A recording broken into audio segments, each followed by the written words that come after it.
Ô, Datena, você falou que aquele primeiro debate você não foi bem. Por quê? Porque você, como comunicador, achou que a linguagem que você usava na televisão seria a mesma e os caras vieram de outra... Tudo que você confia demais, você se ferra. E você estava muito confiante? Ninguém... É claro, eu tenho 50 anos de falar em televisão, não, rádio, deixa 3 horas comigo. e meia sem parar.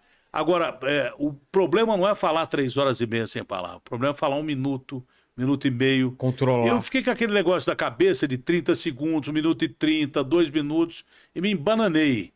E aí o que o Marçal fez? Ele fez o que eu fazia no Brasil Urgente. Naquele mesmo debate ele saiu dando porrada. Esses políticos que estão aqui e tal, e eu querendo dar uma de estadista. Me ferrei grandão, porque eu achei que ia dar nó em todo mundo que eu falo bem, não é? E fui muito mal. E aí o candidato não apareceu, mas de lá pra cá eu melhorei um pouquinho. Melhorou bem. Esse primeiro que você tá falando foi o da Band, né? Foi. E depois? Como que depois foi... esquece, cara. É isso que eu ia falar. Como que... Pô, deixa pra lá. Saiu em tudo quanto é jornal, em tudo. Você imaginou que ia sair no jornal do mundo com isso, cara? Tá falando da cadeirada. Exatamente. Isso aí vai ser resolvido na justiça, eu não quero uma discussão. Mas você tá processando ele também, não tá? Claro, evidente. Eu vi o juiz Bairovitch, logo um dia depois daquele episódio terrível... É que isso escalou, né? Eu me arrependo de ter feito a ação, mas no momento não, porque não tinha jeito de parar aquele cara.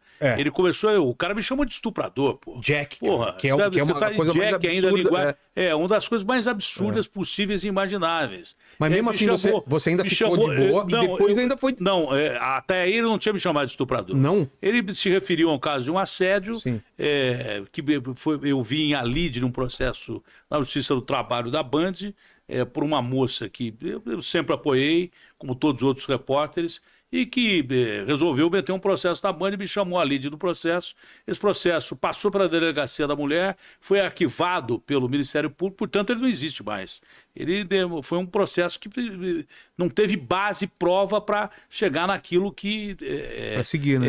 Eu estava sendo acusado. Mas daí para o cara me chamar de estuprador, na primeira parte, quando ele me chamou de assediador, eu simplesmente disse o seguinte, falei, olha, eu respondi tecnicamente, isso que eu respondi para você, eu respondi tecnicamente, se bem que na primeira parte já eu queria reagir contra o cara, porque eu sou pai de família, o meu pai sempre me ensinou a defender a minha honra e a da minha família. Agora, quando o cara me chamou de estuprador, eu pergunto a você, se um cara te chama de estuprador, o que você ia fazer? Esquece. O que você ia fazer? Acho que a visão fica preta e eu não sei. Na verdade, eu perdi a cabeça e reagi com o que eu tinha que reagir na hora. Mas essa foi a segunda vez, porque no outro debate já tinha rolado provocação. Mas era a provocação dele xingar à distância. Aí eu deixei o púlpito, ele estava xingando todo mundo ali, eu, o Boulos, o Ricardo. Mas não tinha tocado nesse assunto, era outro assunto. Não. Tá. Ele escalou, Não. Ele foi preparando ali para quando ele chegou e tinha me ligado na sexta-feira, pedindo perdão pelo que tinha feito no debate anterior e tal, que queria conversar e daí por diante. Você aceitou a desculpa nessa? Não, claro que não. Tanto que ele reagiu com essa barbárie que ele me criticou, porque eu disse, eu não tenho pergunta nenhuma, eu fui escalado para fazer pergunta para ele, eu não tenho pergunta nenhuma a fazer ao Marçal até que ele entre no jogo político. Pensei que ele fosse repetir o recado que ele tinha me passado. Olha, queria me desculpar com o Datena, a partir de agora e ele vou apresentar propostas e tal. Ele demorou 2 debates para fazer isso e quando ele fala, até que ele fala bem. Era melhor do que ficar atacando todo mundo. Ele falou que a Tabata matou o pai, falou que o Boulos era cheirador de cocaína, xingou o Ricardo de bater na mulher, desmoralizou todo mundo. Ele podia ter aproveitado esse tempo para fazer o que ele está fazendo agora, apresentar propostas e daí por diante entrar no jogo democrático. Mas essa história que saiu no jornal, que Datena, no fim da campanha agora, parte para uma briga direta com o Marçal, coisa nenhuma, não tenho briga nenhuma com o Marçal, a minha briga com ele é na justiça. Teve debate depois. Nesse último, claro, vocês conversaram, eu abri o debate da Record dizendo, eu vou ficar dentro do aspecto democrático. Perfeito. A diferença que eu tenho com o rapaz aqui vai ser paga na justiça. Porque ele vai pagar caro por isso, porque chamar alguém de estuprador com quase 70 anos de idade, com 6 netos e 5 filhos, não é brincadeira com detalhe. Eu sou um homem público, e dependo da minha imagem para trabalhar. Então a justiça vai responder à altura, mas não tenho nada contra ele para discutir, além disso da justiça, para discutir, por exemplo, no debate da Globo. Vou fazer a mesma coisa. Vai ser pau, pau, pedra, pedra para todos os outros candidatos. Não faço acordo com ninguém, não tenho conchavo com ninguém, não vou apoiar ninguém no segundo turno. Não vai? Não vou apoiar ninguém. Se eu não for para o segundo turno, não apoio ninguém. Ah, mas se o Marçal passar contra... É problema dele. Não vou apoiar ninguém. Não vou apoiar ninguém. Ninguém me apoiou até agora, pô. Por que eu tenho que apoiar alguém? O partido pode até apoiar, eu não vou apoiar ninguém. Então não tem essa história de que eu vou centrar minha campanha contra o Marçal no debate da Globo. É mentira isso. Vou centrar minha campanha contra todos os erros que houve na prefeitura, contra quem quer chegar na prefeitura. Vai ser para todo mundo, entendeu? De preferência eu vou ficar em cima de propostas que eu acho que é o que mais faltou. E num desses últimos debates fizeram um levantamento. Quem mais apresentou proposta fui eu. Exato. Mas você está falando isso porque o pessoal estava falando que a sua estratégia ia ser ir para cima do Marçal? Foi manchete de jornal e não é verdade. Eu vou para cima de todos, se for preciso. Mas ao invés de ir para cima de todos, dentro do processo democrático, eu prefiro apresentar as minhas propostas.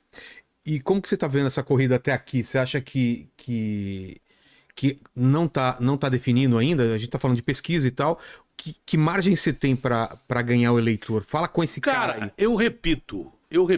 Não, eu não peço voto. Não? Não peço voto. Não peço voto. Se eu tiver um voto, vai ser meu. Porque nem minha mulher vota aqui, eu não pedi para ela mudar o título. Usa esse espaço. Minha mulher ainda tem o título de Ribeirão Preto. É mesmo? De Ribeirão Preto? Então, se eu tiver um voto, sou de Penápolis. O cara não pode falar que é da minha mulher, porque ela não vota aqui. Conhece eu não Penápolis? Pedi, pelo amor de Deus, eu conheço pra caramba. Da Penapolense, Exato, meu pai jogou na Penapolense. Jogou? Jogou lá. Jogava do quê? De meia direita? Meia direita, é. Eu sei. Seu Gilberto. Pelo biotipo, eu já sei quem era o pai do cara até o cara. Você tentou ser meia direita também? Tentei, cara. Tentou, mas não deu certo. Não deu certo. Mas você é bom de bola ou não? Agora não. Dizem que sim, né? Sim, dizem que já foi. Você tem jeito de ser meia direita mesmo, é só de olhar. Mas também 35 anos na beira de um gramado de futebol. Pô. Era bom a gente voltar a falar de futebol. Mas na questão da política eu vou tentar ser o mais independente possível. Fala um pouco do teu vice, então. Do Zé Aníbal? O Zé Aníbal não precisa falar. O Zé Aníbal é uma instituição. O Zé Aníbal é um cara que tem um nome marcado na história do país, como senador, um cara corajoso, um cara que tem propostas, um cara que me apresentou esse projeto que eu tenho para as periferias, que é trocar imposto por emprego. Quem trocar imposto por emprego vai ter desconto no IPTU, que eu posso dar, e no ISS, que é o que eu posso dar também. Você entendeu? Mas eu desenvolvi a ideia indo para a rua. Ele me levou na Jacupêssego e mostrou que 10 quilômetros de cada lado da Jacupêssego, portanto 20 quilômetros, é tudo abandonado, cara. Já foi lá? Já. Você já foi lá? É tudo abandonado, ou é terreno baldio, ou é prédio abandonado e tal. Então, a proposta de moradia de emprego qual era do plano de governo do PSDB? É você construir moradias mistas, tá? Para pessoas de baixa renda, mas moradias em que nós tivemos de interesse social, quem ganha até 7 mil por mês, não é? Seriam moradias verticais, prédios, embaixo você tem escola, você tem serviço, você tem comércio, tem tudo. Mas aí eu estava passando, e aí o cara que for construir, a empresa que for construir, vai ser obrigada a utilizar na construção 20% da mão de obra local. Sim. Tem que tanto da periferia como do centro, que tem o projeto de retrofit, de aproveitar prédios aí, ou então derrubar e fazer novo, que é o mesmo papo. Mas aí, cara, eu estava passando aqui, por isso que eu acho que esse negócio de político, você tem que ser muito intuitivo. Ao invés do cara aproveitar o tempo que ele não faz nada e roubar, ele pode aproveitar o tempo e pensar em ajudar as pessoas. Tem muito político bom. Você não pode ficar metendo pau na política toda, porque senão você parte para regime de exceção. Que ninguém quer ver mais, ditadura, coisa parecida. Ninguém quer ver mais isso. Então, eu andando aqui na Marginal, perguntei pro cara assim, que monte de prédio é esse aqui que os caras estão fazendo? O cara falou assim, isso aí é um complexo do Einstein. Tá? Eu falei, mas complexo do Einstein como? O hospital está fazendo uma baita estrutura hospitalar aqui, na beira da Marginal. É um shopping. No meio tem um shopping. E tem condomínio de luxo. Exato, aqui perto. Eu falei, por que não criar isso no meu projeto que eu tenho? Na verdade, o projeto do Zé, né, Eduardo? O projeto de trocar imposto por emprego. Por que não aperfeiçoar esse projeto que eu estava tentando fazer, estou tentando fazer nas periferias de São Paulo, Porque eu não sou contra a economia. O Fernando Henrique, que é brilhante, está na história do país com o Plano Real, que salvou esse país, diz que jamais o Estado pode ficar contra a economia. Você tem que usar o capital para ajudar o pobre. Eu não quero o rico mais pobre, eu quero o pobre com mais dignidade. Então vamos lá, vamos usar essa mesma ideia que eu tive do projeto de trocar imposto por emprego. Por que não você, ao invés de se associar com as OAS de Sírio, de Einstein, de São Luís, por que não você se associar do STAR? Ao invés de você se associar com as OAS que cuidam de administração, fazer uma parceria privada de uma forma definitiva, ou então com um percentual que a prefeitura pode pagar, entendeu? Diretamente para que os hospitais construam os hospitais com o seu selo. Sim. Não vai ser hospital de bacana como vai ter aqui na Marginal, não vai ter o luxo que tem aqui, mas vai ter o mesmo equipamento que o pobre vai ter para ser atendido se tiver um infarto, uma diarreia, Covid ou coisa parecida. Por que não os hospitais se deslocarem para a periferia, cara? E só ali na região da Jacupesca, onde eu falei, sabe quantas pessoas moram naquele entorno da Zona Leste? Quanto? 5.600.000 pessoas da população do Rio de Janeiro. Então por que não os hospitais, o primeiro que for para lá, porque me parece que do lado desse do Einstein, o STAR está fazendo uma unidade aqui na Marginal. E é do lado de onde? De Paraisópolis. Vai contratar gente de Paraisópolis para trabalhar ali também. Por que não fazer um hospital com a qualidade do Sírio, do Einstein, do São Luís, do STAR? Por que não fazer um hospital de construção modesta, mais limpo, aciado? Porque o Einstein não vai querer meter o nome dele lá, o Sírio, o STAR, o São Luís, não vão querer meter o nome dele lá se não for de qualidade o hospital, que tenha equipamentos bons, de médicos bons, enfermeiros bons, que tenha remédio quando você procurar. E nesses centros, você vai ter um shopping que não precisa ser shopping de bacana. Você pode ter shopping popular, se não um mercado popular. Nós temos também projeto para mercado popular. E criar, além de escolas, nesse mesmo projeto, né, escolas que serão aí sustentadas pelo próprio projeto, tá ligado? Porque esses hospitais vão ganhar muito, mas muito mesmo. São quase 6 milhões de pessoas morando só nessa região. Por que não criar um projeto dos Anéis Olímpicos com centro multidesportivo, que você pode não só descobrir um jogador de futebol, mas um atleta de qualidade, com olheiros que possam indicá-los a clubes e daí por diante, porque a molecada tem que ter diversão além de educação. E além de escolas também muito melhor preparadas desses centros que a gente diz que são territórios de emprego. Dá para fazer, tem grana para isso, dá para fazer. E se o rico ajudar, se o capital ajudar... quando eu falo mais ou menos desse jeito, eu sou comunista. Que nem o cara que me chama de comunista hoje.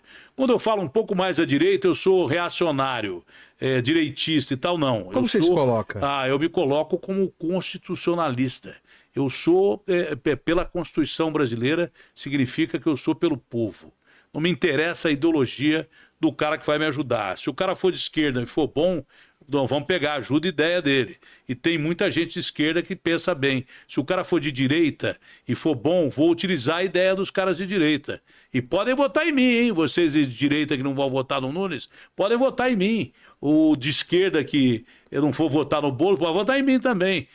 Agora, extrema direita, extrema esquerda, isso é execrável. E centro, que torna o governante como um refém, aí não dá para você discutir. Agora, extremos, o comunismo matou quantas pessoas com Stalin? 70 milhões. Mao Tse Tung, 120 milhões morreram de fome, porque ele exportava tudo para correr atrás de arma nuclear, um país que já era o país mais populoso do mundo. Acho que na época não era tanto, que a Índia era o país que tinha mais população antes de ser dividido com o Paquistão. Voltou a ser agora, mas a China já tinha 1 bilhão e não sei quantos moradores, não é verdade?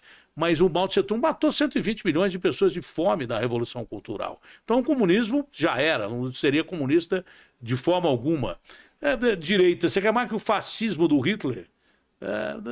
Quem criou o fascismo do Hitler foi a imprensa na época. Mussolini, as potências do eixo. O Japão entrou também. A imprensa que replicava o Hitler achava que o Hitler era a maior novidade Salvação que existia. econômica. E a Alemanha estava Humilhada pelo Tratado de Versalhes. Eles tiveram que se render num trem e você sentava para tomar uma cerveja meio-dia, custava R$10, né?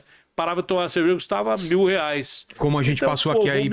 O povo humilhado. Chegou um maluco. Foi na onda do maluco do Hitler, e a Alemanha simplesmente, com esse demônio do Hitler, matou 6 milhões de judeus e 50 milhões de pessoas. Isso a gente não quer ver de forma alguma.